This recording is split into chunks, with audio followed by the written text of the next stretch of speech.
Hi all, KTU B Tech mechanical എഞ്ചിനീയറിംഗിലെ 7th സെമസ്റ്ററിലെ design of machine elements എന്ന സബ്ജക്റ്റിൻ്റെ ഫസ്റ്റ് ക്ലാസ്സിലേക്ക് നമ്മൾ കിടക്കുകയാണ്. ആദ്യത്തെ ക്ലാസ്സിൽ നമ്മുടെ സിലബസ് ഒന്ന് പരിചയപ്പെടാം. അപ്പോൾ നമ്മുടെ സിലബസിൻ്റെ ഒരു ഓർഡർ, അതിൽ 1 by 1 ആയിട്ട് കാര്യങ്ങൾ എങ്ങനെയാണ് കണക്റ്റഡ് ആയിട്ടിരിക്കണത് എന്നുള്ളതൊക്കെ ഒന്ന് മൊത്തത്തിൽ അറിഞ്ഞു കഴിഞ്ഞാൽ നിങ്ങൾക്കത് പഠിക്കുമ്പോൾ അത് കുറേ കൂടി ഇൻട്രസ്റ്റിംഗ് ആയിരിക്കും. അതേപോലെ അതിൻ്റെ ഒരു ഇമ്പോർട്ടൻസ് മനസ്സിലാക്കിയിട്ട് പഠിക്കാനും കൂടി നിങ്ങളെ ഹെൽപ്പ് ചെയ്യും. ഓക്കെ, അപ്പോൾ ഫസ്റ്റ് മൊഡ്യൂളിൽ നമുക്ക് എന്താണ് design, especially strength design, mechanical engineering ഭാഗമായിട്ട് നമ്മൾ ഡിസൈൻ്റെ കാര്യങ്ങൾ സംസാരിക്കുമ്പോൾ അവിടെ സ്ട്രെങ്ത് ഡിസൈനാണ് നമ്മൾ കൺസിഡർ ചെയ്യുന്നത്. ഒരു കമ്പോണൻറ്റ് നമ്മൾ ഡിസൈൻ ചെയ്യുമ്പോഴത്തേക്കും അതിന് സ്ട്രെങ്ത്തിനാണ് importance. Okay, load carrying capacity. അപ്പോൾ ആ ഒരു ലോഡ് ക്യാരി ചെയ്യുന്ന സമയത്ത് ആ ഒരു കമ്പോണൻറ്റ് ഫെയിൽ ആവാതെ അതിന് സസ്റ്റെയിൻ ചെയ്യാൻ പറ്റണം. അപ്പോൾ അതിനനുസരിച്ച് അവിടെ എത്രത്തോളം മെറ്റീരിയൽ യൂസ് ചെയ്യണം, എത്രത്തോളം സ്ട്രെങ്ത്ത് അതിന് ഉണ്ടായിരിക്കണം എന്നുള്ളതിൻ്റെ ബേസിലുള്ള ഡിസൈനുകളാണ് നമുക്ക് കൂടുതലും ഇവിടെ വരുന്നത്. ഓക്കെ, അപ്പോൾ ജനറലി എങ്ങനെയാണ് ഡിസൈൻ എന്നുള്ള ഒരു ഡെഫിനേഷനും കാര്യങ്ങളൊക്കെ നമ്മൾ കാണും. Then steps in design process. അപ്പോൾ എന്താണ് ബേസിക്കലി ഒരു ഡിസൈൻ പ്രോസസ്സ് എന്നുള്ളത് നമ്മൾ 2nd സെമസ്റ്ററിലുള്ള ഡിസൈൻ ആൻഡ് എഞ്ചിനീയറിംഗ് എന്ന് പറയുന്ന സബ്ജക്റ്റ് തൊട്ട് കാണുന്നൊരു കാര്യമാണ്. ഡിസൈൻ പ്രോസസ്സ് എന്ന് പറയുമ്പോൾ എന്താണ്? അപ്പോൾ നമുക്കവിടെ ഒരു കൃത്യമായിട്ടുള്ളൊരു പ്രോബ്ലം ഐഡൻറ്റിഫൈ ചെയ്യണം. ആ ഒരു പ്രോബ്ലത്തിനുള്ള ഒരു സൊല്യൂഷനിലേക്ക് എത്തലാണ് ബേസിക്കലി ഒരു ഡിസൈൻ പ്രോസസ്സ് എന്ന് പറയുന്നത്. ഓക്കെ, അപ്പോൾ ഡിസൈൻ പ്രോസസ്സിൻ്റെ ആ ഒരു സ്റ്റെപ്പുകൾ നമ്മൾ ഒന്നുകൂടി ഒന്ന് കാണും. Then preferred numbers. എന്തിനെയാണ് പ്രിഫേർഡ് നമ്പേഴ്സ് എന്ന് പറയുന്നത്? നമുക്ക് ഓരോ കമ്പോണൻസും മാനുഫാക്ചർ ചെയ്യുമ്പോൾ ഏതൊക്കെ സൈസുകളിൽ ഇത് അവൈലബിൾ ആക്കണം. നട്ട് ആൻഡ് ബോൾട്ട് അങ്ങനെയുള്ള പല സ്റ്റാൻഡേർഡ് കമ്പോണൻസും നമ്മൾ മാനുഫാക്ചർ ചെയ്യുമ്പോഴത്തേക്കും അത് ഏതൊക്കെ സൈസുകളിൽ അവൈലബിൾ ആക്കണം. ഷാഫ്റ്റുകൾ, അതേപോലെയുള്ള കോമൺ ആയിട്ട് വരുന്ന എൻജിനീയറിംഗ് കമ്പോണൻസ്, ഇതിനൊക്കെ സ്റ്റാൻഡേർഡ് ആയിട്ടുള്ള സൈസുകളുണ്ട്. അപ്പോൾ ആ ഒരു സൈസുകൾ നമ്മൾ ചൂസ് ചെയ്യാനായിട്ട് നമ്മൾ ഡിപ്പെൻഡ് ചെയ്യുന്ന നമ്പേഴ്സിനെയാണ് പ്രിഫേർഡ് നമ്പേഴ്സ് എന്ന് പറയുക. അപ്പോൾ അതിൽ തന്നെ നമ്മൾ മെയിനായിട്ട് യൂസ് ചെയ്യുന്നത് റെനാർഡ് സീരീസ് എന്ന് പറയുന്ന സെറ്റ് ഓഫ് നമ്പേഴ്സിനെയാണ്. അപ്പോൾ ആ ഒരു റെനാർഡ് സീരീസ് എങ്ങനെയാണ് വരുന്നത് എന്നുള്ള കാര്യങ്ങളൊക്കെയാണ് ഈ ഒരു പ്രിഫേർഡ് നമ്പേഴ്സിൽ നമ്മൾ കാണുന്നത്. അതിനോടനുബന്ധിച്ചുള്ള കുറച്ച് സിമ്പിളായിട്ടുള്ള ന്യൂമറിക്കൽ പ്രോബ്ലംസ് ഉണ്ടായിരിക്കും. Then standards and codes in design. ഡിസൈനിൽ സ്റ്റാൻഡേർഡ്സിനും കോഡ്സിനും എന്തൊക്കെയാണ് ഇമ്പോർട്ടൻസ്? നമുക്കറിയാം, ഏതൊരു പ്രൊഡക്റ്റ് മാനുഫാക്ചർ ചെയ്ത് നമുക്കതൊരു മാർക്കറ്റിൽ എത്തിക്കണമെങ്കിൽ നമ്മൾ സർട്ടൈൻ സ്റ്റാൻഡേർഡ്സ്, അതേപോലെ ചില റൂൾസ് ആൻഡ് റെഗുലേഷൻസ് അല്ലെങ്കിൽ ചില നോംസ് ഫോളോ ചെയ്തിട്ടുണ്ടെങ്കിൽ മാത്രമേ പറ്റുള്ളൂ. ഓക്കെ, അപ്പോൾ ആ ഒരു രീതിയിലുള്ള സ്റ്റാൻഡേർഡ്സ് എന്തൊക്കെയാണ്? അതേപോലെ ഒരു മെറ്റീരിയൽ, നമ്മളൊരു മെറ്റീരിയൽ പറയുമ്പോഴത്തേക്കും അതിൻ്റെ കോമ്പിനേഷനും കാര്യങ്ങൾക്കൊക്കെ ഓൾറെഡി സ്റ്റാൻഡേർഡ്സ് ഉണ്ടായിരിക്കും. അപ്പോൾ സ്റ്റീല് തന്നെ പല ഗ്രേഡിൽ അവൈലബിൾ ആണ്. ഓക്കെ, അതേപോലെ കാസ്റ്റ് അയൺ ആണെങ്കിലും എല്ലാം പല പല ഗ്രേഡുകളിൽ അവൈലബിൾ ആണ്. ഈ ഗ്രേഡുകളൊക്കെ ഓരോ സ്റ്റാൻഡേർഡ്സിൻ്റെ ബേസിലാണ് ഫിക്സ് ചെയ്യുന്നത്. ഓക്കെ, അപ്പോൾ എന്തൊക്കെയാണ് ഈ രീതിയിൽ വരുന്ന കോമൺ സ്റ്റാൻഡേർഡ്സ് എന്നുള്ളത് നമുക്കറിയണം. ഓൾറെഡി നമ്മൾ ഇന്ത്യയിൽ യൂസ് ചെയ്യുന്ന ബ്യൂറോ ഓഫ് ഇന്ത്യൻ സ്റ്റാൻഡേർഡ്സ്, അതേപോലെ അമേരിക്കൻ സ്റ്റാൻഡേർഡ്സ് ഉണ്ട്, ജർമ്മൻ സ്റ്റാൻഡേർഡ്സ്, അങ്ങനെ പല പല കൺട്രീസ് മുന്നോട്ട് വയ്ക്കുന്ന സ്റ്റാൻഡേർഡ്സ് ഉണ്ട്. അതേപോലെ ISO, international standards organisations, ISO standard, അങ്ങനെ പല പല സ്റ്റാൻഡേർഡ്സ് ഉണ്ട്. ഓക്കെ, അപ്പോൾ ഈ ഒരു സ്റ്റാൻഡേർഡ്സൊക്കെ എന്താണ് എന്നുള്ളൊരു ഒരു കാര്യങ്ങളാണ് നമ്മൾ ഈ ഒരു ടോപ്പിക്കിൽ കാണുക. Then codes in design. നമ്മൾ ഫോളോ ചെയ്യുന്ന റൂൾസ് ആൻഡ് റെഗുലേഷൻസിനെയാണ് നമ്മൾ കോഡ് എന്ന് പറയുക. ഇപ്പോൾ ബോയിലർ സ്റ്റാൻഡേർഡ് കോഡ്സ്, ഒരു ബോയിലർ നമ്മൾ മാനുഫാക്ചർ ചെയ്ത് അത് ടെസ്റ്റ് ചെയ്യുന്ന കുറച്ച് കോഡുകളുണ്ട്, അല്ലെങ്കിൽ അതിൻ്റെ ടെസ്റ്റിംഗ് ആയിട്ട് ബന്ധപ്പെട്ടുള്ള റൂൾസ് ഉണ്ട്. അതിനെയാണ് നമ്മൾ കോഡ്സ് എന്ന് വിളിക്കുക. അപ്പോൾ അതേപോലത്തെ സേഫ്റ്റി റിലേറ്റഡ് ആയിട്ടുള്ള റൂൾസിനെയാണ് ജനറലി കോഡ് എന്ന് പറയുക. Okay, then materials and their properties. നമ്മൾ ഡിസൈൻ ചെയ്യുമ്പോൾ ഏറ്റവും അത്യാവശ്യമായിട്ട് നമുക്ക് അറിയേണ്ട കാര്യമാണ് ഏത് മെറ്റീരിയലാണ് നമ്മൾ യൂസ് ചെയ്യാൻ പോകുന്നത്.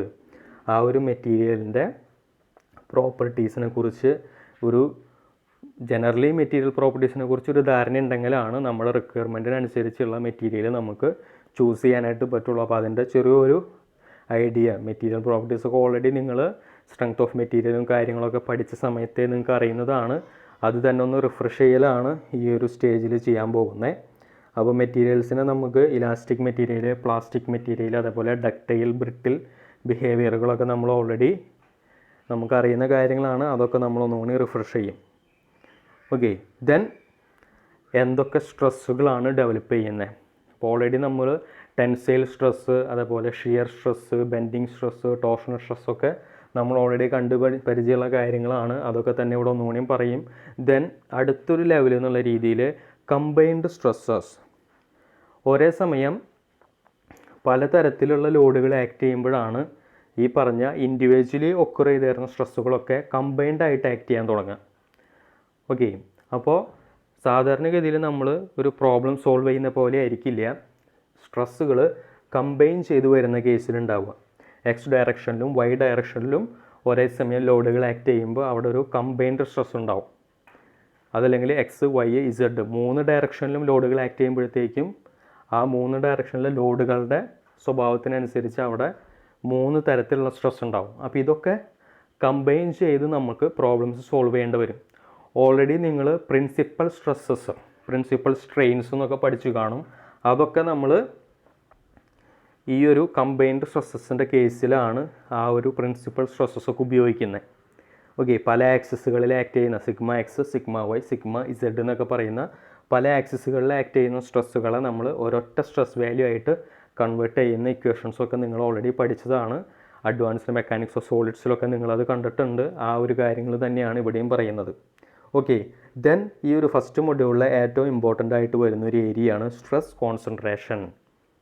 ഓക്കെ, നിങ്ങൾ ഒരു ഷാഫ്റ്റ് എടുക്കുകയാണെങ്കിൽ ആ ഒരു ഷാഫ്റ്റിൻ്റെ ക്രോസ് സെക്ഷൻ പല ലെങ്ത് വൈസ് നിങ്ങൾ എടുക്കുമ്പോൾ പല ലെങ്ത്തിലും പല സെക്ഷനാണെന്ന് വിചാരിക്കുക. നിങ്ങൾ മെക്കാനിക്കൽ വർക്ക്ഷോപ്പിൽ ലെയ്ത്തിൽ നിങ്ങൾ സ്റ്റെപ്പ്ഡ് ഷാഫ്റ്റൊക്കെ നിങ്ങൾ അവിടെ ടേൺ ചെയ്തെടുത്തിട്ടുണ്ടാവും. ഓക്കെ, അപ്പോൾ ഒരു സ്റ്റെപ്പ്ഡ് ഷാഫ്റ്റ് ആണെങ്കിൽ ഓരോ സ്റ്റെപ്പിലും അവിടെ ഇങ്ങനെ ഷോൾഡേഴ്സ് പോലെ ഉണ്ടായിരിക്കും. അപ്പോൾ ഈ ഒരു ഷോൾഡേഴ്സ് ഉണ്ടാകുന്ന ഭാഗത്തൊക്കെ സ്ട്രെസ്സുകൾ കോൺസെൻട്രേറ്റഡ് ആയിരിക്കും. അതേപോലെ ഡയാമീറ്റർ കൂടിയ പോർഷനിൽ നിന്ന് സ്റ്റെപ്പ് കുറഞ്ഞ് വന്ന് ഡയാമീറ്റർ കുറഞ്ഞ പോർഷനിലേക്ക് വരുമ്പോഴത്തേക്കും സ്ട്രെസ്സുകൾ ക്രൗഡഡായി വരും. ഓക്കെ, ഡയാമീറ്റർ കൂടുതലുള്ള പോർഷനിൽ സ്ട്രെസ്സ് കുറേ കൂടി ഡിസ്ട്രിബ്യൂട്ടഡ് ആയിരിക്കും. ഡയമീറ്റർ കുറഞ്ഞ് വരും തോറും ആ സ്ട്രെസ്സ് അത്രയും കുറഞ്ഞ ഏരിയയിലേക്ക് അത് കംപ്രസ്ഡ് ആയി വരുന്ന രീതിയിൽ, അല്ലെങ്കിൽ അവിടേക്ക് ക്രൗഡഡായി പോകുന്നൊരു സിറ്റുവേഷൻ ഉണ്ട്. ഇതിനെയാണ് സ്ട്രെസ് കോൺസെൻട്രേഷൻ എന്ന് പറയുക. അപ്പോൾ ഈ ഒരു സ്ട്രെസ് കോൺസെൻട്രേഷൻ അത് ഒരുപാട് നെഗറ്റീവ് എഫക്ട്സ് നമ്മളൊരു കമ്പോണൻറ്റ് മാനുഫാക്ചർ ചെയ്യുമ്പോൾ സ്ട്രെസ് കോൺസെൻട്രേഷൻ ഉണ്ടാകുന്ന രീതിയിലാണ് അതിൻ്റെ ഷേപ്പ് എന്നുണ്ടെങ്കിൽ അത് ആ ഒരു സ്ട്രെസ് കോൺസെൻട്രേഷൻ വരുന്ന ഭാഗത്ത് പെട്ടെന്ന് ഫെയിൽ ആവാനായിട്ടുള്ള ടെൻഡൻസി ഒക്കെ ഉണ്ട്. ഓക്കെ, അപ്പോൾ ഇതിനെക്കുറിച്ചൊക്കെയാണ് നമ്മൾ ഫസ്റ്റ് മൊഡ്യൂളിൽ കാണുന്നത്.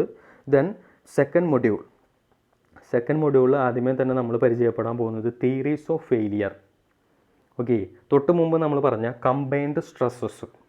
ഈ കമ്പൈൻഡ് സ്ട്രെസ്സസിൻ്റെ കേസിൽ, അതായത് ഒരേ സമയം ഒരു ബെൻഡിങ് സ്ട്രെസ്സും ഒരു ഷിയർ സ്ട്രെസ്സും, അതല്ലെങ്കിൽ ഒരു ബെൻഡിങ് സ്ട്രെസ്സും ഒരു ടോർഷണൽ സ്ട്രെസ്സ്, ഇങ്ങനെയൊക്കെ കമ്പൈൻഡ് ആയിട്ടുള്ള സ്ട്രെസ്സുകൾ വരുന്ന സമയത്ത് ഒരു കമ്പോണൻറ്റിൻ്റെ ഫെയിലിയർ നമ്മൾ ഡിസൈഡ് ചെയ്യാനായിട്ട് യൂസ് ചെയ്യുന്ന പല തിയറീസാണ് ഇതിൽ കൊടുത്തിട്ടുള്ളത്.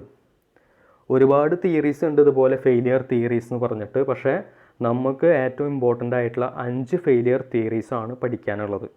അതൊക്കെയാണ് ഇവിടെ കൊടുത്തിട്ടുള്ളത്. Guest theory, Rankine's theory, Saint Venant's theory, Haigh's theory, then von Mises and Hencky theory. ഈ ഒരു 5 തിയറീസ്, അതിൻ്റെ സ്റ്റേറ്റ്മെൻറ്റ്, ദെൻ അതിൻ്റെ ഇക്വേഷൻസ് കാര്യങ്ങളൊക്കെ നമ്മൾ പഠിക്കും. ദെൻ ഇതിൻ്റെ ഒട്ടുമുക്കാൽ കാര്യങ്ങൾ നമുക്ക് ഡാറ്റ ബുക്കിലും അവൈലബിൾ ആണ്. ഓക്കെ, അടുത്തൊരു ടോപ്പിക്കാണ് ഷോക്ക് ആൻഡ് ഇമ്പാക്റ്റ് ലോഡ്സ്. വളരെ ചെറിയൊരു സമയത്തേക്ക് ആക്ട് ചെയ്യുന്ന ഒരു വലിയ ലോഡിനെയാണ് നമ്മൾ ഷോക്ക് ലോഡ് അല്ലെങ്കിൽ ഇമ്പാക്റ്റ് ലോഡ് എന്നുള്ള രീതിയിലൊക്കെ പറയുക. Then fatigue loading. എന്താണ് ഫാറ്റിഗ് ഫെയിലിയർ എന്നുള്ളത് നിങ്ങളിതിന് മുമ്പ് കണ്ടിട്ടുണ്ടോയെന്ന് അറിയില്ല. നമുക്ക് വേരിയിങ് ആയിട്ടുള്ളൊരു ലോഡാണ് ആക്ട് ചെയ്യണമെന്ന് വിചാരിക്കുക. വേരിയിങ് ആയിട്ട്, അതായത് ഒരു ലോഡ് അതിങ്ങനെ സൈക്ലിക്കായിട്ട് വേരി ചെയ്യുക, 0 to ഒരു മാക്സിമം. ദെൻ നെഗറ്റീവ് സൈഡിൽ, അതായത് ഒരു ടെൻസൈൽ ഫോഴ്സ് വീണ്ടും കംപ്രസീവ് ആവുക, വീണ്ടും ടെൻസൈൽ, വീണ്ടും കംപ്രസീവ് എന്നുള്ള രീതിയിൽ ഇങ്ങനെ വേരി ചെയ്തുകൊണ്ടിരിക്കുന്ന ഒരു ലോഡാണ് നമ്മുടെ ഒരു കമ്പോണൻറ്റിൽ ആക്ട് ചെയ്യണമെന്നുണ്ടെങ്കിൽ അവിടെ ഉണ്ടാവാൻ സാധ്യതയുള്ള ഫെയിലിയറിനെയാണ് ഫാറ്റിഗ് ഫെയിലിയർ എന്ന് വിളിക്കുക. ഓക്കെ, അപ്പോൾ സാധാരണഗതിയിൽ ഒരു കമ്പോണൻറ്റ് ഫെയിലാവുന്ന ഒരു സ്ട്രെസ്സ്, ഒരു ഡക്റ്റൈൽ കമ്പോണൻ്റ് ആണെങ്കിൽ ഈൽഡ് സ്ട്രെസ് എത്തുമ്പോൾ അത് ഫെയിലായി എന്ന് പറയും. ഒരു ബ്രിട്ടിൽ കമ്പോണൻ്റ് ആണെങ്കിൽ അൾട്ടിമേറ്റ് സ്ട്രെസ് എത്തുമ്പോൾ ആ ഒരു കമ്പോണൻറ്റ് ഫെയിലായി എന്ന് പറയും. അപ്പോൾ ഫാറ്റിഗ് ലോഡ് ആക്ട് ചെയ്യുന്ന കേസിലാണെങ്കിൽ ഈ രണ്ട് സ്ട്രെസ് വാല്യൂസും നമുക്ക് ഡിപ്പെൻഡ് ചെയ്യാൻ പറ്റില്ല. അല്ലെങ്കിൽ ഈ രണ്ട് അൾട്ടിമേറ്റ് സ്ട്രെസ്സും ഈൽഡ് സ്ട്രെസ്സും നമ്മൾ നോക്കിയിരുന്നു കഴിഞ്ഞാൽ പ്രശ്നങ്ങളുണ്ടാവും. ആ ഒരു സ്ട്രെസ്സ് വരെ നമ്മുടെ കമ്പോണൻറ്റ് സസ്റ്റെയിൻ ചെയ്യില്ല. അതിനേക്കാളും വളരെ താഴ്ന്ന ഒരു സ്ട്രെസ്സിൽ തന്നെ ആ കമ്പോണൻറ്റ് ഫെയിലാവും. അങ്ങനെയുള്ള സ്ട്രെസ് വാല്യൂവിനെയാണ് നമ്മൾ എൻഡ്യൂറൻസ് ലിമിറ്റ് സ്ട്രെസ് എന്ന് വിളിക്കുന്നത്.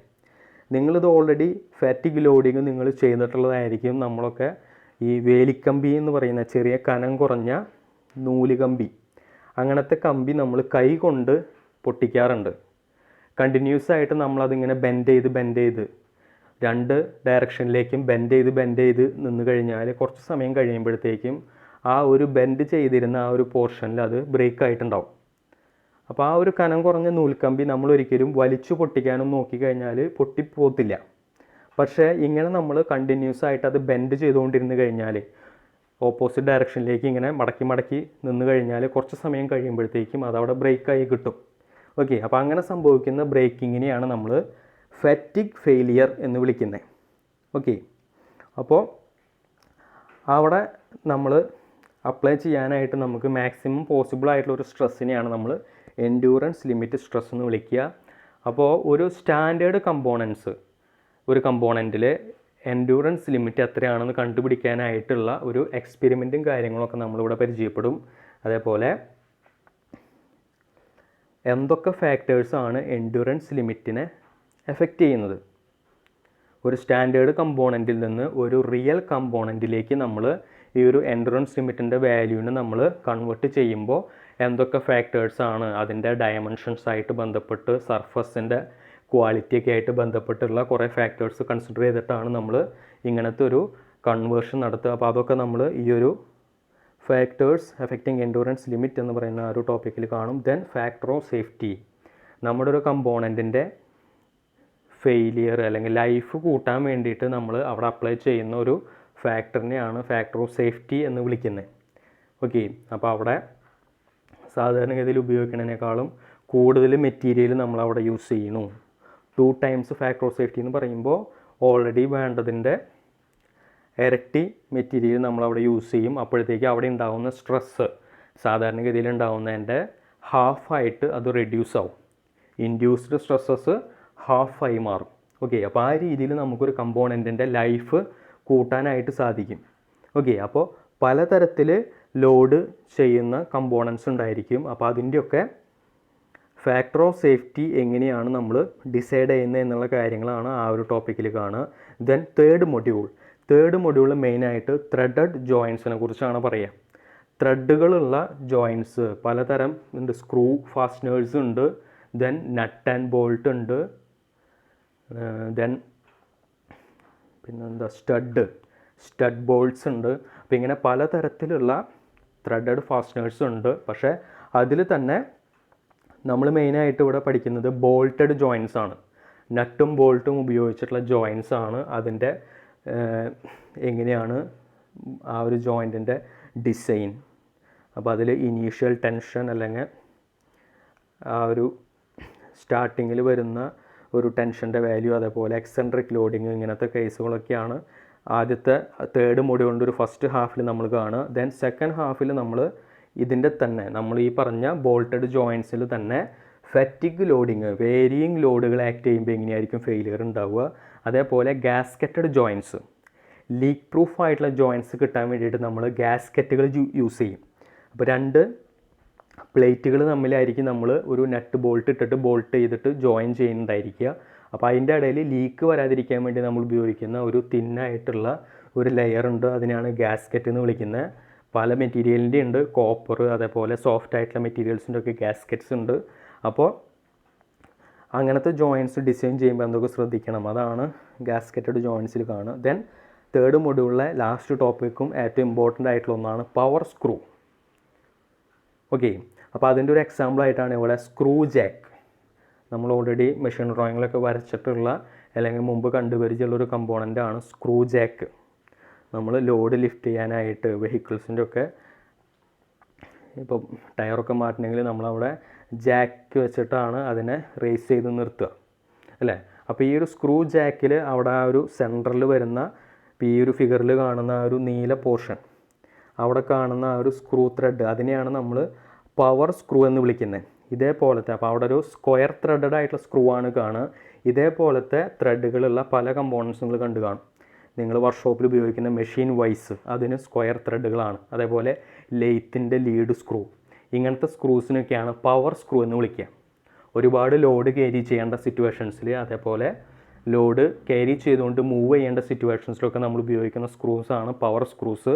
അപ്പോൾ ഇതിൻ്റെ ഡിസൈനാണ് ഈ ഒരു ടോപ്പിക്കിൽ വരുന്നത്. ദെൻ 4th മൊഡ്യൂളിൽ മെയിനായിട്ട് റിവറ്റഡ് ജോയിൻസ് ആണ്. അപ്പോൾ 3rd മൊഡ്യൂളും 4th മൊഡ്യൂളും കമ്പയർ ചെയ്യുമ്പോൾ 3rd മൊഡ്യൂളിൽ നമ്മൾ കണ്ടിരുന്നത് ത്രെഡഡ് ജോയിൻസ് ആണ്. ത്രെഡഡ് ജോയിൻസ് എന്ന് പറയുന്നത് ടെമ്പററി ആയിട്ടുള്ള ജോയിൻറ്റുകളാണ്. നമുക്ക് ആവശ്യത്തിന് അഴിച്ച് മാറ്റാവുന്ന രീതിയിലുള്ളൊരു ജോയിൻ്റാണ് ത്രെഡഡ് ജോയിൻറ്റ്. അതേസമയം 4th മൊഡ്യൂളിൽ നമ്മൾ ഡിസ്കസ് ചെയ്യുന്നത് പെർമനൻറ്റ് ടൈപ്പ് ജോയിൻ്റാണ്. ഒരു റിവറ്റ് എന്ന് പറയുന്ന സംഭവം നിങ്ങൾക്ക് ഈ ഒരു ഫിഗറിലൊക്കെ കണ്ടിട്ടുള്ളത്, ഇതിൻ്റെ ബാക്ക്ഗ്രൗണ്ടിൽ കാണുന്ന ആ ഇമേജിലത്തെ പോലെ ഇങ്ങനെ ചെറിയ ചെറിയ മുട്ടുകൾ പോലെ കാണാൻ പുറത്തേക്ക്. ഇത് ഷിപ്പിൻ്റെ ബോഡി ക്രിയേറ്റ് ചെയ്യുമ്പോൾ, അതേപോലെ വലിയ വലിയ ടാങ്കുകൾ, ബോയിലേഴ്സ്, അതേപോലെ തന്നെ ട്രസ്സുകൾ, നമ്മൾ സാധാരണ കാണുന്നതല്ല, കുറേ കൂടി വലിയ ട്രസ്സുകൾക്കും അതേപോലെ വലിയ വലിയ ഇലക്ട്രിക്കൽ ടവറുകൾ, ഇതേപോലത്തെ സംഗതികളിലൊക്കെ ഇതേപോലത്തെ റിവറ്റഡ് ജോയിൻസ് കാണാൻ പറ്റും. പിന്നെ നമ്മൾ ഏറ്റവും കൂടുതൽ കാണാൻ സാധ്യതയുള്ളത് അലുമിനിയം ഫാബ്രിക്കേഷൻ വർക്കുകൾ ചെയ്യുന്നവർ ഉപയോഗിക്കുന്ന ടൈപ്പ് റിവറ്റുകളാണ്. അലുമിനിയത്തിൻ്റെ തന്നെയുണ്ട്, അതേപോലെ വേറെ പല മെറ്റീരിയലിൻ്റെ റിവറ്റുകളുണ്ട്. ഇവിടെ കാണുന്ന രീതിയിലുള്ള റിവറ്റ്സ്, അത് റിവറ്റ് ചെയ്യുന്ന മെഷീനൊക്കെ നിങ്ങൾ കണ്ടു കാണും. ഓക്കെ, അപ്പോൾ റിവറ്റഡ് ജോയിൻ്റ് എന്ന് പറയുന്നത് ഒരു പെർമനൻറ്റ് ജോയിൻ്റ് ആണ്. ദെൻ നമ്മൾ വെൽഡിംഗ് ഒക്കെ കുറേ കൂടി, വെൽഡിംഗ് എന്ന് പറയുന്ന ഒരു ജോയിനിങ് മെത്തേഡ് കാര്യമായി ഡെവലപ്പ് ചെയ്യുന്നതിനേക്കാളും മുമ്പ് നമ്മൾ ഏറ്റവും കൂടുതൽ ഡിപ്പെൻഡ് ചെയ്തിരുന്ന ഒരു മെത്തേഡാണ് റിവറ്റിംഗ്. ഇപ്പോൾ എയർക്രാഫ്റ്റിലൊക്കെ നമ്മൾ ഒരുപാട് ഉപയോഗിച്ചിരുന്ന ഒരു മെത്തേഡാണ് റിവറ്റിംഗ്. അലുമിനിയം വെൽഡിങ് ഒരു സമയം വരെ തീരെ പോസിബിൾ അല്ലായിരുന്നു, അല്ലെങ്കിൽ അത് വളരെ ഡിഫിക്കൽട്ടായൊരു മെത്തേഡ് ആയതുകൊണ്ട്, അലുമിനിയം വെൽഡ് ചെയ്യാൻ ബുദ്ധിമുട്ടായതുകൊണ്ട് നമ്മൾ ഉപയോഗിച്ചിരുന്ന ഒരു മെത്തേഡാണ് റിവറ്റിംഗ്. ഫ്ലൈറ്റിൻ്റെ ഒക്കെ കേസിൽ അവിടെ മൊത്തത്തിൽ വെയിറ്റ് നമുക്ക് റെഡ്യൂസ് ചെയ്യാനായിട്ട് നമ്മൾ അലുമിനിയം അലോയ്സ് അതൊക്കെയാണ് അവിടുത്തെ സ്ട്രക്ചേഴ്സ് ക്രിയേറ്റ് ചെയ്യാൻ ഉപയോഗിച്ചിരുന്നത്. അപ്പോൾ ആ ഒരു സമയത്ത് നമുക്കവിടെ വെൽഡിങ് പോസിബിൾ അല്ലാത്ത സമയത്തൊക്കെ നമ്മൾ ഏറ്റവും കൂടുതൽ ഡിപ്പെൻഡ് ചെയ്ത് വരുന്നത് റിവറ്റഡ് ജോയിൻസിനായിരുന്നു. ഓക്കെ, അതേപോലെ ബോയിലേഴ്സ്, ടാങ്കുകൾ, ഇതിനൊക്കെ ഇപ്പോഴും ഏറ്റവും കൂടുതൽ ഉപയോഗിക്കുന്നത് റിവറ്റഡ് ജോയിൻസ് ആണ്. ഓക്കെ, അപ്പോൾ അതൊരു പെർമനൻറ്റ് ടൈപ്പ് ജോയിൻ്റ് കൂടിയാണ്. അപ്പോൾ അതിൻ്റെ design, then failure modes, efficiency, ഇങ്ങനത്തെ കാര്യങ്ങളൊക്കെയാണ് നമ്മൾ 4th മൊഡ്യൂളിൻ്റെ ഫസ്റ്റ് പാർട്ടിൽ കാണുക. ദെൻ സെക്കൻഡ് പാർട്ടിൽ ക്വാർട്ടർ ആൻഡ് നക്കിൾ ജോയിൻസ്. ഇതൊരു ഡിറ്റാച്ചബിൾ ടൈപ്പും അതേപോലെ ഫ്ലെക്സിബിൾ ആയിട്ടുള്ള നക്കിൾ ജോയിൻ്റ് ഒരു ഫ്ലെക്സിബിൾ ജോയിൻ്റ് ആണ്. ക്വാർട്ടർ ജോയിൻ്റ് എന്നുള്ളത് ഒരു ഡിറ്റാച്ചബിൾ ആയിട്ടുള്ള, രണ്ടും ഡിറ്റാച്ചബിൾ ആയിട്ടുള്ള ജോയിൻസ് തന്നെയാണ്. ഓക്കെ, അപ്പോൾ ഇങ്ങനത്തെ 2 ജോയിൻ്റ് കൂടി നമ്മൾ ഈ ഒരു 4th മൊഡ്യൂളിൽ കാണും. ദെൻ 4th മൊഡ്യൂളിൽ തന്നെ ഒരു പോർഷൻ കൂടി വരുന്നുണ്ട്, അതാണ് വെൽഡഡ് ജോയിൻസ്. ഇപ്പോൾ പലതരത്തിലുള്ള വെൽഡഡ് ജോയിൻസ് എന്താണെന്നുള്ളതാണ്. ഇതും ഒരു പെർമനൻറ്റ് ജോയിൻ്റ് ആണ്. നേരത്തെ പറഞ്ഞ റിവറ്റഡ് ജോയിൻറ്റും വെൽഡഡ് ജോയിൻസും ഒക്കെ പെർമനൻറ്റ് ടൈപ്പ് ജോയിൻസ് ആണ്. അതാണ് മെയിനായിട്ട് 4th മൊഡ്യൂളിൽ ഡിസ്കസ് ചെയ്യുന്നത്. ഓക്കെ, അപ്പോൾ വെൽഡിങ്ങിൽ തന്നെ ഫില്ലറ്റ് വെൽഡിംഗ് ഉണ്ട്, ബട്ട് വെൽഡിംഗ് ഉണ്ട്. അതിൻ്റെ റിലേറ്റഡ് ആയിട്ടുള്ള പ്രോബ്ലംസാണ് നമ്മൾ ഈ ഒരു മൊഡ്യൂളിൽ 4th മൊഡ്യൂളിൻ്റെ ലാസ്റ്റ് പോർഷനിൽ കാണുക. ദെൻ 5th മൊഡ്യൂളിൽ നമ്മൾ സ്പ്രിങ്ങുകളെ കുറിച്ചാണ് പഠിക്കുന്നത്. സ്പ്രിങ്, ഓക്കെ, ഷോക്കുകളൊക്കെ അബ്സോർബ് ചെയ്യാനായിട്ട് നമ്മൾ ഉപയോഗിക്കുന്ന ഒരു മെക്കാനിക്കൽ കമ്പോണൻ്റ് ആണ് സ്പ്രിങ്. ഓക്കെ, ഒരു സ്റ്റീൽ വയർ ഒരു സിലിണ്ടറിക്കൽ ഷേപ്പിൽ വൈൻഡ് ചെയ്തെടുത്തിട്ടാണ് നമ്മൾ സ്പ്രിങ്ങുകൾ ഉണ്ടാക്കുന്നത്. പലതരത്തിലുള്ള സ്പ്രിങ് ഉണ്ട്. ഒരു കോയിൽ പോലെ ഉള്ള സ്പ്രിങ് ഉണ്ട്, വൈൻഡ് ചെയ്ത് വെച്ചിട്ടുള്ള സ്പ്രിങ്ങുകളുണ്ട്. അതുകൂടാതെ ഏറ്റവും കൂടുതൽ നമ്മൾ ഉപയോഗിക്കുന്നത് ഈ പടത്തിൽ കാണിച്ചിട്ടുള്ളത് പോലത്തെ ഒരു ഹെലിക്കൽ സ്പ്രിങ് ആണ്. ഈ ഫിഗറിൽ കാണിച്ചിട്ടുള്ളത് ഒരു കംപ്രഷൻ സ്പ്രിങ് ആണ്. ഇനി ഇതേപോലത്തെ തന്നെ സ്പ്രിങ് ചുറ്റുകൾ പരസ്പരം കൂട്ടിമുട്ടിയ പോലെ ഇരിക്കുന്ന സ്പ്രിങ്ങുകളുണ്ട്. അതെന്ന് പറയുന്നത് ടെൻഷൻ സ്പ്രിങ് ആണ്. ഓക്കെ, ടെൻഷൻ സ്പ്രിങ് ഉണ്ട്, കംപ്രഷൻ സ്പ്രിങ് ഉണ്ട്. നമ്മൾ മെയിനായിട്ട് പഠിക്കുന്നത് കംപ്രഷൻ സ്പ്രിങ്ങിനെ കുറിച്ചാണ്. അതാണ് ഈ ഫിഗറിൽ കാണിച്ചിട്ടുള്ളത്. ഓക്കെ, അപ്പോൾ അങ്ങനത്തെ സ്പ്രിങ്ങുകൾ എങ്ങനെയാണ് ഡിസൈൻ ചെയ്യുക, ദെൻ അതിൻ്റെ തന്നെ കോമ്പൗണ്ട് ടൈപ്പ് അതല്ലെങ്കിൽ കോൺസെൻട്രിക് ടൈപ്പ് സ്പ്രിങ്സ് എങ്ങനെയാണെന്നുള്ള കാര്യങ്ങളൊക്കെയാണ് 5th മൊഡ്യൂളിൻ്റെ ഫസ്റ്റ് ഹാഫിൽ കാണുക. ദെൻ സെക്കൻഡ് ഹാഫിൽ നമ്മൾ പഠിക്കാൻ പോകുന്നത് ലീഫ് സ്പ്രിങ്. നമ്മൾ വെഹിക്കിൾസിലൊക്കെ ഹെവി വെഹിക്കിൾസിലും അല്ലെങ്കിൽ കുറേ കൂടി ലോഡൊക്കെ കൊണ്ടുപോകുന്ന സമയത്ത് നമുക്ക് അവിടെ സ്മൂത്തായിട്ട് ഷോക്കുകൾ ക്യാരി ചെയ്യാനായിട്ട് നമ്മൾ ഉപയോഗിക്കുന്നതാണ് ലീഫ് സ്പ്രിങ്. ഓക്കെ, ഇപ്പോൾ ഈ ഒരു ഫിഗറിൽ ഈ ഒരു ഭാഗത്ത് കാണിച്ചിട്ടുള്ളത് പോലെ കുറേ സ്റ്റീലിൻ്റെ ലീഫുകൾ ഇങ്ങനെ സ്റ്റാക്ക് ചെയ്ത് വെച്ചിട്ടുണ്ടായിരിക്കും. ഓക്കെ, ദെൻ അതിൻ്റെ 2 എൻഡിലായിരിക്കും നിങ്ങൾ വണ്ടിയുടെ നമ്മുടെ വെഹിക്കിളിൻ്റെ സ്ട്രക്ചറിലേക്ക് അല്ലെങ്കിൽ അതിൻ്റെ ചേസിലേക്ക് കണക്ഷൻ കൊടുത്തിട്ടുണ്ടായിരിക്കുക. ദെൻ ഇതിൻ്റെ അടിയിലായിട്ടായിരിക്കും നമ്മുടെ വീല് വരിക. ഓക്കെ, അപ്പോൾ ഈ രീതിയിൽ നമുക്ക് ഷോക്കുകൾ അബ്സോർബ് ചെയ്യാനായിട്ടുള്ള മെത്തേഡാണ്. അപ്പോൾ അതിന് വേണ്ടിയിട്ട് നമ്മൾ ഉപയോഗിക്കുന്നതാണ് ലീഫ് സ്പ്രിങ്. അപ്പോൾ സ്പ്രിങ്ങുകളുടെ തന്നെ 2 തരത്തിലുള്ള സ്പ്രിങ്ങുകളാണ് നമ്മൾ 5th മൊഡ്യൂളിൽ പഠിക്കുന്നത്. ദെൻ 6th മൊഡ്യൂളിൽ നമ്മൾ മെയിനായിട്ട് ഷാഫ്റ്റ് ഡിസൈൻ, നമ്മൾ ഒരുപാട് ഉപയോഗിക്കുന്ന ഒരു കമ്പോണൻ്റ് ആണ് ഷാഫ്റ്റ്. പവർ ട്രാൻസ്മിഷന് വേണ്ടിയിട്ട് നമ്മൾ ഉപയോഗിക്കുന്ന ഏറ്റവും ഇമ്പോർട്ടൻ്റ് ആയിട്ടുള്ളൊരു എലമെൻ്റാണ് ഷാഫ്റ്റ് എന്ന് പറയുന്നത്. ഷാഫ്റ്റിൻ്റെ ഡിസൈൻ അത് ഏതൊക്കെ തരത്തിൽ സ്ട്രെങ്ത് ഡിസൈൻ ഉണ്ട്, അതേപോലെ റിജിഡിറ്റി ബേസ് ചെയ്തിട്ടുള്ള ഡിസൈൻ ഉണ്ട്. ദെൻ ഷാഫ്റ്റിൻ്റെ കേസിൽ തന്നെ അവിടെ ഫെറ്റിഗും കാര്യങ്ങളൊക്കെ എങ്ങനെയാണ് വരുന്നത് അതൊക്കെയാണ് നമ്മൾ അതിൻ്റെ 6th മൊഡ്യൂളിൻ്റെ ഫസ്റ്റ് ഹാഫിൽ കാണുക. ദെൻ സെക്കൻഡ് ഹാഫിൽ നമ്മൾ കപ്ലിങ്സ്, ഈ ഷാഫ്റ്റുകൾ തമ്മിൽ പവർ ട്രാൻസ്മിഷന് വേണ്ടിയിട്ട് കണക്ട് ചെയ്യാനായിട്ട് നമ്മൾ ഉപയോഗിക്കുന്ന കപ്ലിങ്ങുകളുണ്ട്. നമ്മൾ ഓൾറെഡി കഴിഞ്ഞ സെമസ്റ്ററിൽ CAMD ലാബിൽ നമ്മൾ കപ്ലിങ്ങിൻ്റെ ഒരു അസംബ്ലി നമ്മൾ ചെയ്തിട്ടുണ്ടായിരുന്നു. അപ്പോൾ അവിടെ ഫ്ലാഞ്ച്ഡ് കപ്ലിങ്, ഇവിടെയും നമ്മൾ അത് തന്നെയാണ് പഠിക്കുന്നത്, ഫ്ലാഞ്ച്ഡ് കപ്ലിങ്. ഇപ്പോൾ ഓരോ ഷാഫ്റ്റിൽ ഓരോ ഫ്ലാഞ്ചുകൾ നമ്മൾ കണക്ട് ചെയ്തിട്ടുണ്ടായിരിക്കും. ദെൻ 2 ഫ്ലാഞ്ചുകൾ തമ്മിൽ ബോൾട്ട് ഉപയോഗിച്ചിട്ട് ജോയിൻ ചെയ്തിട്ടുണ്ടായിരിക്കും. ഓക്കെ, അപ്പോൾ അതിലൊരു മെയിൽ ഫ്ലാഞ്ച് ഉണ്ട്, ഒരു ഫീമെയിൽ ഫ്ലാഞ്ച് ഉണ്ട്. ഓക്കെ, അപ്പോൾ ഈ രീതിയിലുള്ള ഫ്ലാഞ്ചുകളുടെ ഡിസൈനാണ് നമ്മൾ, അല്ലെങ്കിൽ അങ്ങനത്തെ കപ്ലിങ്സിൻ്റെ ഡിസൈനാണ് 6th മൊഡ്യൂളിൽ പഠിക്കുന്നത്. ദെൻ അതിൻ്റെ ഒപ്പം ഈ കപ്ലിങ് ഷാഫ്റ്റായിട്ട് കണക്ട് ചെയ്യുന്ന കീ എങ്ങനെയാണ് ഡിസൈൻ ചെയ്യുക, പിന്നുകൾ അല്ലെങ്കിൽ കീ എങ്ങനെയാണ് ഡിസൈൻ ചെയ്യുക എന്നുള്ള കാര്യം കൂടി നമ്മൾ ഈ ഒരു 6th മൊഡ്യൂളിൽ പഠിക്കും. ഇതോടുകൂടി നമ്മുടെ സിലബസ് കംപ്ലീറ്റ് ആവുകയാണ്. ഓക്കെ, അപ്പോൾ എല്ലാം സ്റ്റാർട്ടിങ് തൊട്ടേ എല്ലാം കണക്റ്റഡ് ആണ്. എന്താണ് ലോഡിങ് എന്ന് അറിയണം, അതേപോലെ കമ്പൈൻഡ് സ്ട്രെസ്സുകൾ എന്താണെന്ന് അറിയണം, ദെൻ ഫാറ്റിഗ് ലോഡിങ് എന്താണെന്ന് അറിയണം, ദെൻ തിയറീസ് ഓഫ് ഫെയിലിയർ നമ്മൾ തുടക്കം മുതൽ ഒടുക്കം വരെ, അതേപോലെ DME 2-ലും ഉപയോഗിക്കുന്ന കാര്യങ്ങളാണ് തിയറീസ് ഓഫ് ഫെയിലിയർ. ഓക്കെ, നിങ്ങൾ മെക്കാനിക്കൽ എഞ്ചിനീയറിങ്ങിൻ്റെ ഭാഗമായിട്ട് ഏതൊരു എക്സാം എഴുതാൻ പോയാലും ഏതൊരു ഇൻ്റർവ്യൂവിന് പോയാലും നിങ്ങളോട് ചോദിക്കാൻ സാധ്യതയുള്ള ഒരു സംഗതിയാണ് എന്താണ് theories of failure. Okay, then അപ്പോൾ മൊത്തത്തിൽ ഒരു ഓവർവ്യൂ കിട്ടിയിട്ടുണ്ടാവുമെന്ന് വിചാരിക്കുന്നു. ദെൻ ഡിസൈൻ ഡാറ്റ ബുക്ക്, നമുക്ക് ഇങ്ങനെ ഡാറ്റ ബുക്ക് ഉപയോഗിക്കാനുള്ളൊരു പ്രൊവിഷൻ ഉണ്ട്. എന്താണെന്ന് വെച്ചാൽ ഒരുപാട് മെറ്റീരിയൽ പ്രോപ്പർട്ടീസും അതേപോലെ പല കമ്പോണൻസിൻ്റെയും ഡിസൈനൊക്കെ ഒരുപാട് ലെങ്തിയാണ്. അപ്പോൾ അതൊക്കെ നമുക്ക് ഓർത്തിരിക്കാനായിട്ട് സൗകര്യത്തിന് നമുക്ക് ഡാറ്റ ബുക്കുകൾ ഉപയോഗിക്കാനായിട്ടുള്ള പെർമിഷൻ ഉണ്ട്. 3 ഡാറ്റ ബുക്കുകളാണ് നമ്മുടെ സിലബസിൽ പറയുന്നത്. പക്ഷേ അതിൽ ഈ 2 ഡാറ്റ ബുക്കുകൾ, അതായത് Mahadevan data book, design data book by K Mahadevan and Balaveera Reddy, ഈ ഒരു ഡാറ്റ ബുക്കാണ് നമ്മൾ ഉപയോഗിക്കാനായിട്ട് പ്രിഫർ ചെയ്യുന്നത്. ദെൻ പിന്നെ ചില ഡാറ്റയ്ക്ക് വേണ്ടി നമ്മൾ പിന്നെ റെഫർ ചെയ്യുന്ന ഒരു ബുക്കാണ് PSG design data book. Okay, അപ്പോൾ ഈ 2 ഡാറ്റ ബുക്കുകളും നിങ്ങൾക്ക് കയ്യിലുണ്ടെങ്കിൽ നല്ല കാര്യം. അതല്ലെങ്കിൽ മിനിമം നിങ്ങൾക്ക് മഹാദേവൻ ഡാറ്റ ബുക്കെങ്കിലും നിങ്ങളുടെ കയ്യിലുണ്ടായിരിക്കണം. ഓക്കെ, അത് മസ്റ്റാണ്. ഇതുപയോഗിച്ച് പ്രോബ്ലംസ് ചെയ്ത് പ്രാക്ടീസ് ചെയ്താലാണ് നിങ്ങൾക്ക് ഈ സബ്ജക്റ്റ് പാസ്സാവാൻ പറ്റുള്ളൂ. ഓക്കെ, ഒരുവിധം കമ്പോണൻസിൻ്റെ ഒക്കെ ഡിസൈൻ പ്രൊസീജിയർ നിങ്ങൾക്ക് ഈ ഒരു ഡാറ്റ ബുക്കിൽ അവൈലബിൾ ആയിട്ടുള്ള ഇക്വേഷൻസ് വെച്ച് നിങ്ങൾക്ക് കണക്റ്റ് ചെയ്ത് ഓർത്തിരിക്കാൻ പറ്റും. ഓക്കെ, ദെൻ നമ്മൾ ഉപയോഗിക്കുന്ന ടെക്സ്റ്റ് ബുക്കുകൾ, നമ്മുടെ സിലബസിൽ 3 ടെക്സ്റ്റ് ബുക്കുകളാണ് പറയുന്നത്. അതിൽ ഫസ്റ്റ് വൺ ഈ ഒരു machine design by Jalaluddin.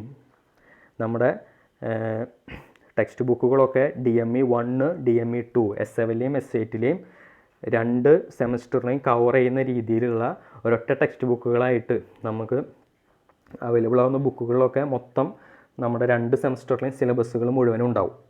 Okay, അപ്പോൾ ഈ ഒരു ജലാലുദ്ദീൻ എന്ന് പറയുന്നത് ഓതറിൻ്റെ ബുക്ക് നല്ല ബുക്കാണ്, പക്ഷേ കുറച്ച് സൈസുള്ള ഒരു ബുക്കാണ്. അപ്പോൾ അത് റെഫർ ചെയ്യാൻ കുഴപ്പമൊന്നുമില്ല. ദെൻ നിങ്ങൾക്ക് കൺസെപ്റ്റ് കൃത്യമായിട്ട് നല്ല രീതിയിൽ വായിച്ച് മനസ്സിലാക്കാനായിട്ട് നിങ്ങൾക്ക് അങ്ങനെയുള്ള ഒരു ഇൻട്രസ്റ്റ് ഉണ്ടെങ്കിൽ നിങ്ങൾ ഉപയോഗിക്കാനായിട്ട് ഞാൻ പ്രിഫർ ചെയ്യുക ഭണ്ഡാരി എന്ന് പറയുന്ന ഓതറിൻ്റെ ഡിസൈൻ ഓഫ് മെഷീൻ എലമെൻറ്റ്സ് എന്ന് പറയുന്ന ഈ ഒരു ബുക്കാണ് നിങ്ങൾക്ക് കൺസെപ്റ്റൊക്കെ ക്ലിയർ ആയിട്ട് കിട്ടാനായിട്ട് നിങ്ങളെ ഹെൽപ്പ് ചെയ്യുക. ഓക്കെ, ദെൻ നമുക്ക് KTU സിലബസ് അനുസരിച്ച് നമുക്ക് അവൈലബിൾ ആയിട്ടുള്ളൊരു ബുക്കാണ് ഏറ്റവും മുകളിൽ കൊടുത്തിട്ടുള്ളത്, എയർവാക്ക് പബ്ലിക്കേഷൻസിൻ്റെ ബുക്ക്. ഒരു ചെറിയൊരു ബുക്കാണ്, പക്ഷേ അതിൽ ഈ പറഞ്ഞ നമ്മൾ ആദ്യം പറഞ്ഞ 2 ബുക്കുകളാണ് നമ്മുടെ ടെക്സ്റ്റ് ബുക്ക്. എയർവാക്കിൻ്റെ ബുക്ക് നമുക്ക് ഇപ്പോൾ ഇതിനു വേണ്ടി സ്പെഷ്യലായിട്ട് അങ്ങനെ ആളുകൾ ഇറക്കുന്നൊരു ബുക്കാണ്, പക്ഷേ ഒരുപാട് പ്രോബ്ലംസ് അതിൽ സോൾവ് ചെയ്തിട്ട് കാണാം. സോൾവ്ഡ് പ്രോബ്ലംസ് കൂടുതലുള്ളത് ഈ ഒരു എയർവാക്കിൻ്റെ ബുക്കിലാണ്. ദെൻ ഞാൻ ക്ലാസ് എടുക്കുമ്പോൾ ഈ പറഞ്ഞ മെയിനായിട്ട് ഞാൻ റെഫർ ചെയ്യുന്നത് ഈ ഒരു ജലാലുദ്ദീൻ്റെ ബുക്കാണ്. ദെൻ സെക്കൻഡ് സ്റ്റേജായിട്ട് ഭണ്ഡാരി എന്ന് പറയുന്ന ഓതറിൻ്റെ ബുക്കാണ് റെഫർ ചെയ്യുന്നത്. പിന്നെ ഇത് കൂടാതെ നിങ്ങൾക്ക് ഓൺലൈനായിട്ട് ടെക്സ്റ്റ് ബുക്കിൽ തന്നെ മൂന്നാമതായിട്ട് പറയുന്നത് നോർട്ടൺ എന്ന് പറയുന്ന ഒരു ഓതറിൻ്റെ ബുക്കാണ്, ഒരു ഫോറിൻ ഓതറിൻ്റെ ബുക്കാണ്. അത് കുറച്ച് കോംപ്ലിക്കേറ്റഡ് ആണ്, നിങ്ങൾക്കത് അത്രയ്ക്ക് അങ്ങോട്ട് ദഹിക്കാൻ ബുദ്ധിമുട്ടാവും. പിന്നെ ഒരെണ്ണമുള്ളത് ഷിഗ്ലി എന്ന് പറയുന്നൊരു ഓതറിൻ്റെ ഡിസൈനിനെ സംബന്ധിച്ചിടത്തോളം ബൈബിൾ എന്നുള്ള രീതിയിൽ പറയുന്നൊരു ബുക്കാണ്. അതും അത്യാവശ്യം നല്ല കട്ടിയാണ്, നമ്മൾ ഒരുപാട് സമയം എടുത്തിരുന്ന് വായിച്ചാൽ തന്നെയാണ് തലയിൽ കയറുള്ളൂ. ഓക്കെ, അപ്പോൾ യൂണിവേഴ്സിറ്റി പ്രിസ്ക്രൈബ് ചെയ്യുന്ന ബുക്കുകളിൽ ഉപയോഗിക്കാനായിട്ട് ബെറ്റർ ഈ ഭണ്ഡാരി എന്ന് പറയുന്ന ഓതറിൻ്റെ ബുക്കും ജലാലുദ്ദീൻ എന്ന് പറയുന്ന ഓതറിൻ്റെ ബുക്കാണ്. ഇനി ഇത് കൂടാതെ പിന്നെ നമുക്ക് കുറുമി ആൻഡ് JK ഗുപ്ത എന്ന് പറയുന്ന ഓതേഴ്സിൻ്റെ മെഷീൻ ഡിസൈൻ്റെ ടെക്സ്റ്റ് ബുക്ക് അവൈലബിൾ ആണ്, അതും യൂസ് ചെയ്യാം. ഓക്കെ, അത് നിങ്ങൾക്ക് സോഫ്റ്റ് കോപ്പി നെറ്റിൽ നിന്ന് അവൈലബിൾ ആണ്. ഇൻ്റർനെറ്റിൽ നിന്ന് നിങ്ങൾക്കത് ഡൗൺലോഡ് ചെയ്തെടുത്ത് റെഫർ ചെയ്യാം. ഓക്കെ, ഈ ഒരു എയർവാക്കിൻ്റെ ബുക്കെങ്കിലും മിനിമം നിങ്ങളുടെ കയ്യിലുണ്ടായിരിക്കണം. ബാക്കിയുള്ള ബുക്കുകൾ ടെക്സ്റ്റ് ബുക്കുകളാണ്, എന്നാൽ പോലും അതൊരു റെഫറൻസ് എന്നുള്ള രീതിയിൽ നിങ്ങൾ ഉപയോഗിച്ചാൽ മതി. ഇനി സബ്ജക്റ്റ് പാസ്സാവാനായിട്ട് മിനിമം ക്രൈറ്റീരിയ ആയിട്ട് ഞാൻ പറയുന്നത് നമ്മൾ ക്ലാസ്സിലെടുക്കുന്ന കാര്യങ്ങൾ, ഓക്കെ, അത് കൃത്യമായിട്ട് പഠിച്ചിരുന്നു കഴിഞ്ഞാൽ ഈ സബ്ജക്റ്റ് പാസ്സാവും എന്നുള്ളതിൽ 100% ഗ്യാരണ്ടി ഞാൻ തരും. ക്ലാസ്സിൽ നിങ്ങളെ പഠിപ്പിക്കുന്ന കാര്യങ്ങൾ കുറച്ച് തിയറി ഇപ്പോൾ DME 1 തിയറി കുറച്ചും കൂടി ഉണ്ട്. ഓക്കെ, പ്രോബ്ലംസ് ഒരു 70% ഉണ്ടാവും, ബാക്കി 30%ഓളം തിയറിയാണ് വരിക. അപ്പോൾ രണ്ടിനും പ്രാധാന്യം കൊടുക്കുക. ദെൻ ആ ഒരു പാറ്റേണിൽ നമ്മൾ പഠിപ്പിക്കുന്ന കാര്യങ്ങൾ ഫോളോ ചെയ്താൽ തന്നെ നിങ്ങൾക്ക് പാസ്സാവാൻ പറ്റും. ഓക്കെ, അപ്പോൾ അടുത്ത ക്ലാസ്സിൽ നമുക്ക് ഓരോ ടോപ്പിക്കുകളായിട്ട് സ്റ്റാർട്ട് ചെയ്യാം. Anyway, thanks for listening.